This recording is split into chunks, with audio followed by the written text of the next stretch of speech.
he's still alive. I've got to find him. There are big questions leading up to Gears of War 3. Is this the last stand for humanity? Is Marcus Phoenix's father still alive? Are a rugged bunch of cogs going to murder the crap out of a bunch of freakish enemies with goofy names like polyps, gunkers, drudges, and corpsers with an expanded arsenal of gratuitously brutal death-dealing hardware? While we won't find out about the plot points for a while, the answer to that last question is a definite yes. We've seen a decent chunk of the Gears 3 campaign so far. There's no question that some burly stuff is going down. While Marcus is still the star of the show, players will have a chance to control other characters, sometimes presenting an alternate view of previously witnessed events. A chunk of the game's first act focuses on Coltrane, who along with Baird and newly introduced female character Sam Byrne, face hostile new threats in Cole's old neighborhood. There's also a Carmine brother tagging along. Ooh. I'll give you a side of bacon for her, though. Oh, bacon. Hey, take the deal, Cole. I haven't had bacon in 6 months. With a soldier named Carmine killed in action in both Gears games so far, this helmeted soldier is the potential victim of a cruel running joke.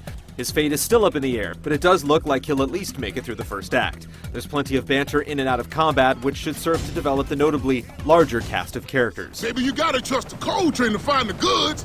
This is my turf, Cougar's territory.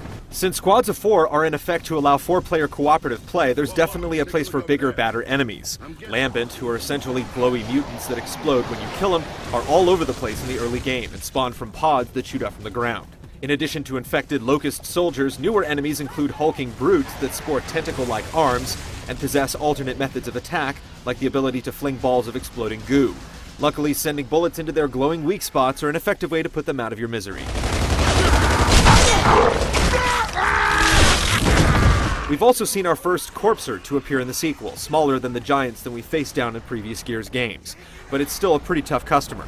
Burrowing underground and striking from below with sneak attacks, this multi-legged adversary is no easy target. A swarm of flying enemies offers a newfound threat, loosed upon the cogs by none other than the suspiciously humanoid Locust Queen herself. Another story angle likely to be explored in the sequel. I got your number, bitch. And while we've already played with some of the game's new weapons, including the bayonet-equipped Retro Lancer and the cover-thwarting Digger Launcher, we've now had glimpses of the powerful new sniper weapon, appropriately called the One-Shot, as well as the dedicated melee weapon simply known as the Cleaver. With greatly expanded multiplayer options that include the newly deployed Beast Mode and the advent of what Epic is calling Horde 2.0, the new campaign in Gears of War 3 has a lot to live up to. We'll know how it all comes together at the end of September, so stay tuned to Game Trailers for our full review. You heard the man. Time to love him and leave him, baby.